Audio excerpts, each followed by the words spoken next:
Good day, everyone. We are the Group 7 and we will be presenting about a case study on environmental science and engineering for North America, specifically in Canada. I am Charmaine Lucas and I will be the first presenter.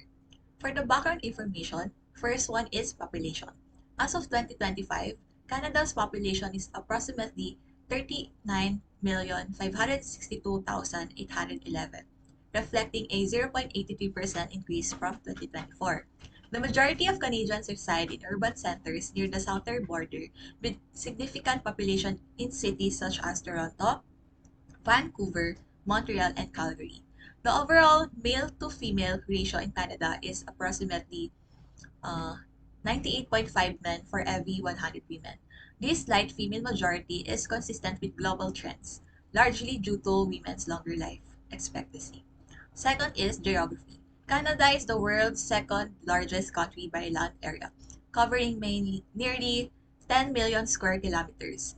Its diverse geography includes the Arctic tundra, vast boreal forests, expansive prairies, the Rocky Mountains, and extensive coastline along the Arctic, Pacific, and Atlantic Oceans.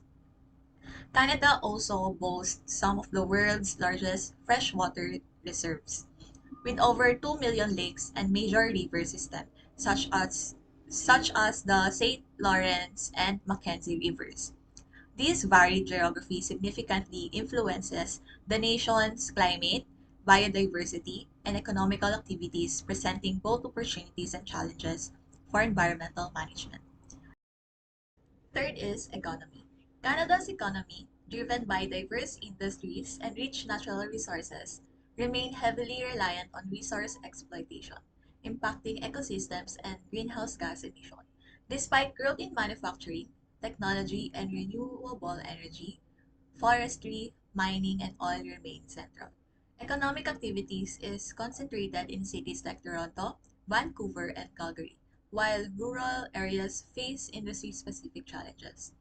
In 2023, Canada's GDP reached 2.14 trillion USD, ranking among the top 10 globally with a 5.4 and unemployment rate and 3 to 4% inflation. However, economic growth, ex- exa- environmental concerns, balancing development with sustainable requires industry diversification, clean energy investment, and eco-friendly practices. Fourth is human health. Canada's health is shaped by environmental factors, demographics, and its universal healthcare system. While healthcare is comprehensive, access remains uneven, specifically in remote and indigenous communities. Chronic disease like cancer and heart disease cause 42% of death in 2022. Population and climate change worsened health risks and air population linked to 15,300 premature deaths annually. Indigenous population face unique health challenges due to historical injustice. Addressing these issues requires stronger environmental policies, public health initiatives, and equitable healthcare access. For our objective, first is to describe the status of the environmental and governance in Canada, to determine key activities that contribute to environmental problem affecting the ecosystem and human health, and to recommend needed action in addressing the gaps in environmental health and management. Next presenter would be Joshua Wakilina. Good day. I'm Joshua Wakilina, and I'm here to present to you the description and the status of environmental pollution in North America, Canada. So first is the plant. So Canada is home to a vast area of plant species, each adapted to its unique ecological regime. From the boreal forests of Canada, which serve as a significant carbon sink and host a variety of coniferous trees, to the tropical and subtropical vegetation in Mexico that supports diverse ecosystems. North America's flora plays an indispensable role in global biodiversity.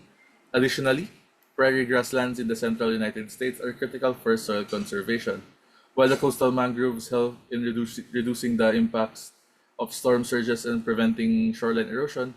Urban areas also see efforts in urban forestry to improve air quality and provide shade.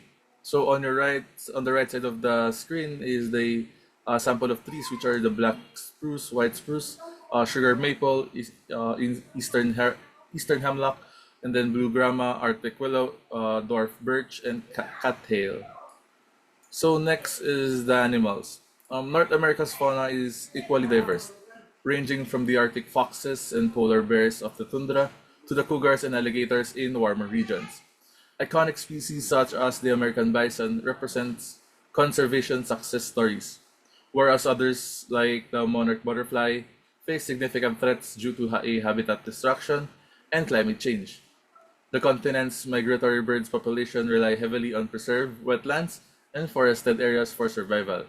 Marine species including whales, seals are also integral to the ecosystem but faces danger from overfishing, plastic pollution, and ocean warming. So on the right side is the sample of animals, which are the moose, Canada lynx, common loon, snowy owl, beluga whale, narwhal, painted turtle, and rattlesnake. So lastly is the ecosystem. The ecosystems of North America are complex and interconnected, providing essential service to both humans and wildlife. Wetlands, for instance, are among the most productive ecosystem, filtering pollutants from water, providing habitat for numerous species, and acting as buffers against flooding. Grasslands are critical for maintaining soil health and supporting agricultural activities, while forests not only sequester carbon but also regulate regional climates. Deserts, though often overlooked, host specialized flora and fauna adapted to extreme conditions while also playing a role in mineral cycles. So on the right side, you can see are the samples, which are the bora forest, temperature rainforest, prairie grassland, the tundra, wetlands, freshwater, coastal, and marine. So for the next slide, please. So for the status of environmental pollution, first is the air. So while Canada maintains relatively high air quality standards globally, urban centers and industrial zones face mounting challenges. Cities like Toronto and Vancouver regularly grapple with elevated levels of PM 2.5 and ground level ozone, particularly during summer months. Fine particular matters levels in 2020, the national average concentration of PM 2.5 in Canada was below the Canadian ambient air quality standard of 8.8.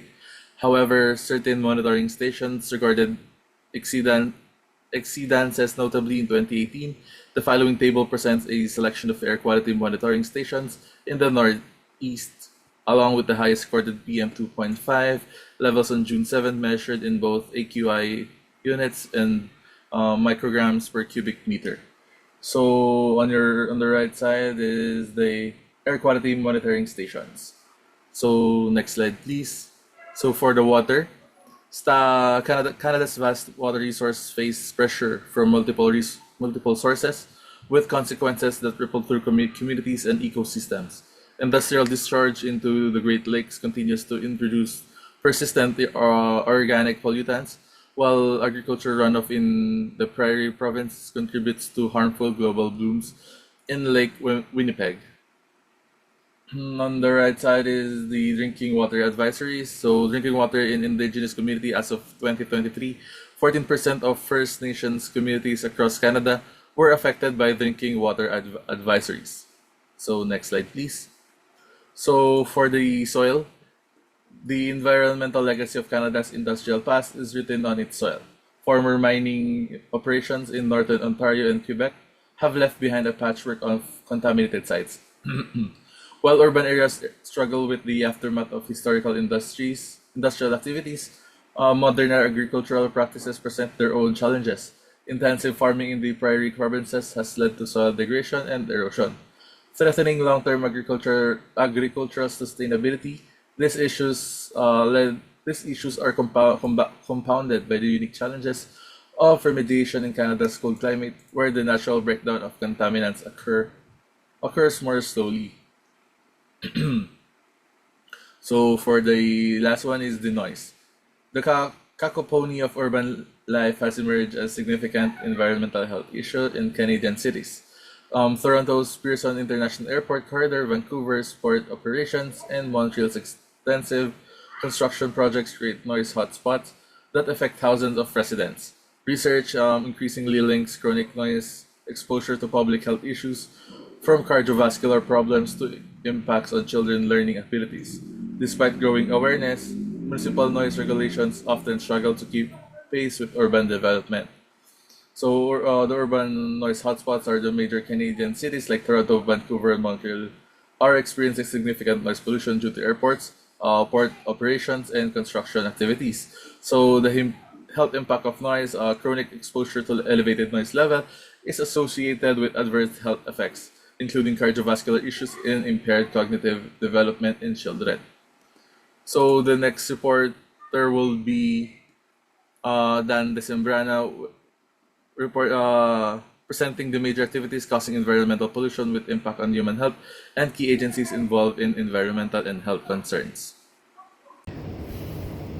Major activities causing environmental pollution and impact on human health. First are industrial activities.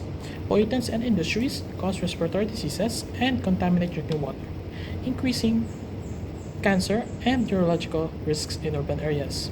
Second are agricultural practices. Fertilizer runoff causes toxic algal blooms, contaminating water and harming aquatic life, while soil degradation threatens food security. Third are urbanization and transportation. Vehicle emissions and noise pollution contribute to respiratory diseases, stress, and sleep disturbances, especially in major cities. Fourth are resource extraction. Oil sands, mining, and deforestation pollute air, water, and soil, harming indigenous communities and increasing health risks. Fifth are wildfires and climate change. Wildfires worsen air quality, causing respiratory issues, while climate change increases extreme weather and disease risks. For sixth one are waste management. Poor waste disposal pollutes water and food sources, while landfills and incineration worsen air quality and climate change. And lastly, we have inequities in environmental health. Indigenous communities face higher pollution exposure and health risks due to inadequate and infrastructure and environmental injustice. And now, for my second topic, we have key agencies addressing environmental and health concerns in Canada. First is Health Canada. It oversees national health policies and works to reduce environmental health risks. Second is Public Health Agency of Canada or PHAC. PHAC focuses on public health and emergency preparedness and disease prevention. Third is the Canadian Centre of Occupational Health and Safety or CCOHS. It promotes workplace safety through education and training. Fourth is Environmental Defence Canada. This advocates for clean water and a safe climate and healthy environments. And lastly, we have Natural Resources Canada on NRCan. It manages natural resources, energy, and environmental researches. Now, these agencies collaborate together to develop policies, conduct researches, and educate the public on environmental and health issues. And now, for our next reporter, here is Mr. Crisologo. Hello, my name is Oscar Miguel A. Crisologo, and I will first talk about how the Canadian government is working to solve environmental pollution in this slide. I will focus on their laws, programs, and challenges they face.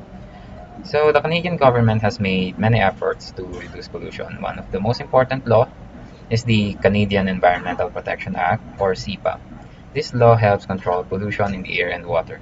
Another policy is the Air Quality Management System, or the AQMS, which sets limits on air pollution. Canada has also a strategy to reduce plastic waste and a goal to cut methane emissions by 30% by the year 2030. So the government also runs different programs to help the environment. They have a water conservation program to save water, a green infrastructure project to manage rainwater, and a recycling campaign to reduce waste. They also has to educate people about renewable energy like solar and wind power and monitor air quality to warn the public about pollution. Now, on this next slide, we will talk about the strengths and weaknesses of Canada's actions against pollution. While Canada has made progress, there are still many challenges that needs solution. Canada has strong environmental laws like the ones that I mentioned before, CEPA and EQMS, and is part of global agreements to reduce pollution. The government has many programs actually, such as for those water conservation, plastic waste reduction, clean energy, and they also monitor air quality and educate people about pollution. However, there are still problems. Some industries do not follow the laws properly. Indigenous communities lack also clean water, and for the most part, Canada still depends on oil and gas, and noise pollution is not really well regulated. Waste management also needs some improvements. That's it. And the next slide, which is about a recommendation on what kinds of technology should be applied, will be reported by the next group member, Tommy Lee Lantano. Hello everyone, I'm Tommy Lantano for the recommendations on what technology and other management approaches should be applied to address the gaps. First is technology can mitigate climate change through carbon capture systems that remove CO2 from industrial emissions for underground storage, expanded renewable energy development, including solar, wind, and hydroelectric power to decrease fossil fuel reliance, and artificial intelligence applications that enhance climate prediction and risk assessment. Second, for managing pollution and waste, smart systems using AI can improve wasting, waste sorting, and recycling efficiency, while bioremediation techniques employ microorganisms to clean contaminated soil and water. Advanced water purifications, including graphene filters and desalination technology, help secure clean water supplies. Third, to protect biodiversity, drone technology enables efficient wildlife monitoring, while satellite-based remote sensing identifies deforestation and habitat loss. DNA barcoding technology helps identify species and combat illegal wildlife trafficking. Fourth is agricultural sustainability benefits from precision farming techniques that uses IoT and AI to optimize resource usage, space efficient vertical farming and hydroponics methods, and blockchain technology that improves supply chain transparency and reduces food waste. Lastly, for environmental disasters, technology supports preparedness through AI and AI IoT powered early warning systems for extreme weather events, resilient infrastructure designed to withstand climate impacts and emergency response roles that accelerates aid during delivery during crisis. And for the conclusion, next slide, please. For the conclusion, Canada's environmental landscape reflects its vast geography, diverse ecosystems, and reliance on resource extraction, despite proactive policies like Canadian Environmental Protection Act or CEPA and initiatives targeting air quality, waste reduction, and water conservation. Challenges persist in enforcement and addressing environmental inequities, especially for Indigenous communities. For the key recommendations to enhance environmental management include strengthening in strengthening enforcement of existing policies, accelerating the transition to renewable energy, improving waste management infrastructure, prioritizing indigenous environmental justice, integrating advanced technologies like AI-driven climate monitoring and smart waste systems. Achieving long-term sustainability requires collaboration among government, private industries, academia, and communities by embracing innovative solutions and addressing existing gaps. Canada can continue to lead environmental stewardship while safeguarding future generations. Thank you. And this is our overall references. Once again, we are the Group 7, and our presentation is a case study on environmental science and engineering for North America, specifically in Canada. Thank you.